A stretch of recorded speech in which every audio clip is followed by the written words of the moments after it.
பஞ்சு முறுக்கு மந்த்ரா கடலை எண்ணெயில நானே பண்ணுது ஒரு சேலஞ்ச். உங்களால இந்த மாதிரி முறுக்கு செய்ய முடியுமா? மந்த்ரா கடலை எண்ணெயில முறுக்கு செஞ்சு பாருங்க. ஓகே. இஸ்ரேல் ராணுவத்திற்கும் ஹமாஸ் ஆயுத குழுவிற்கும் இடையே கடந்த ஆண்டு அக்டோபர் முதல் போர் நடந்து வருகிறது.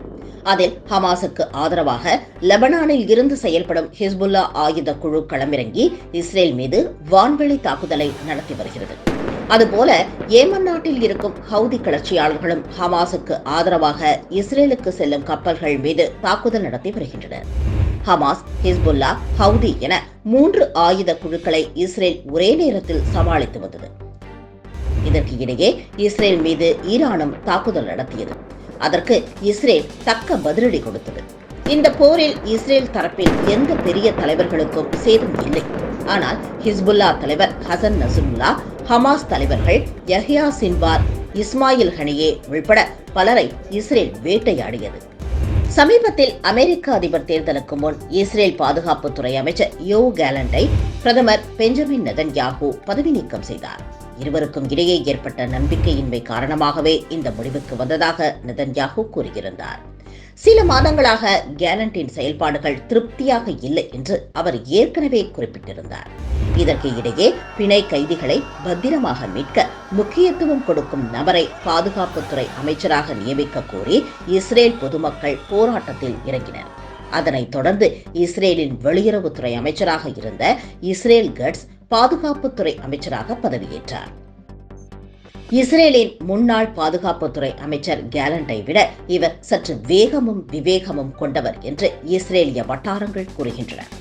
வெளியுறவுத்துறையை கையாண்ட அனுபவம் இருப்பதால் போர் நேரத்தில் மற்ற நாடுகளின் பேச்சுக்கு எப்படி பதிலடி கொடுக்க வேண்டும், டிப்ளமேட்டிக் முயற்சிகள் மூலம் போரை எப்படி முடிவுக்கு கொண்டு வர வேண்டும் என்பதை இவர் நன்கு அறிவார். நெதன்யாகு அமைச்சரவையில் அதி தீவிர சித்தாந்தவாதியாக அறியப்படும் இவர் இப்பொழுது பாதுகாப்புத்துறை அமைச்சராக பதவியேற்று இருப்பது இஸ்ரேலின் எதிரிகளை அதிர்ச்சியில் ஆழ்த்தியுள்ளது.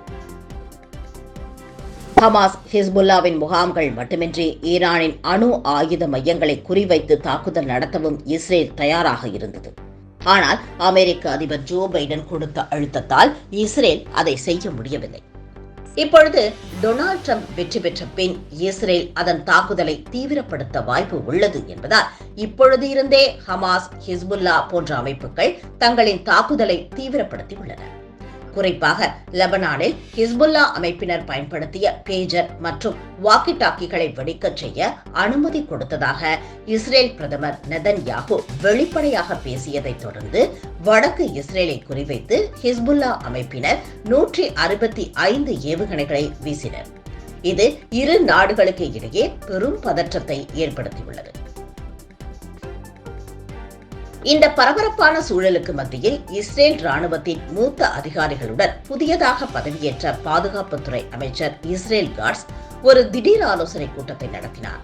அதில் பல முக்கிய விஷயங்களை விவாதித்தார் என்றும் ஒரே நேரத்தில் ஹமாஸ், ஹிஸ்புல்லா, ஹவுதி மற்றும் ஈரானுக்கு பதிலடி கொடுக்க புது வியூகங்களை விவரித்தார் என்றும் கூறப்படுகிறது. ராணுவ அதிகாரிகள் உடனான கூட்டத்திற்கு பின் அவர் வெளியிட்ட அறிக்கையில் ஈரானின் அணுசக்தி நிலையங்கள் முன்பு எப்பொழுதும் இல்லாத அளவிற்கு ஆபத்தில் இருக்கிறது. இதை சாதகமாக பயன்படுத்தி இஸ்ரேலுக்கு அச்சுறுத்தலாக இருக்கும் அந்த அணுசக்தி நிலையங்களை அழிக்கும் வாய்ப்பு கிடைத்துள்ளது என்று தெரிவித்து பரபரப்பை கிளப்பியுள்ளார். அவரின் இந்த அதிரடி அறிவிப்பு ஈரானை அதிர்ச்சியில் ஆழ்த்தியுள்ளது. அப்படி ஈரானின் அணுசக்தி மையங்கள் மீது இஸ்ரேல் தாக்குதல் நடத்தினால் அணு ஆயுதங்களை உருவாக்கும் முயற்சியில் ஈடுபட்டிருக்கும் ஈரானுக்கு அது பின்னடைவை ஏற்படுத்தும். இதற்கு இடையே சவுதி அரேபியாவின் ராணுவ தளபதி ஈரானுக்கு சென்றிருப்பது மேற்கு ஆசிய அரசியலில் கவனம் பெற்றுள்ளது. அமெரிக்க அதிபர் தேர்தலில் ட்ரம்ப் வெற்றி பெற்றது, இஸ்ரேலின் பாதுகாப்புத்துறை அமைச்சர் மாற்றப்பட்டது, சவுதி அரேபியாவின் ராணுவ தளபதி ஃபயத் அல் ருவைலியின் திடீர் ஈரான் பயணம், காசா பகுதியில் இஸ்ரேல் இனப்படுகொலையை நடத்தியுள்ளது என்று சவுதி இளவரசர் முகமது பின் சல்மான் விமர்சித்தது என இதுபோன்ற சம்பவங்களை ஒன்றிணைத்து பார்த்தால் இந்த போரில் ஈரானுக்கு ஆதரவாக சவுதி அரேபியா களமிறங்குமோ என்ற சந்தேகம் எழுந்துள்ளது.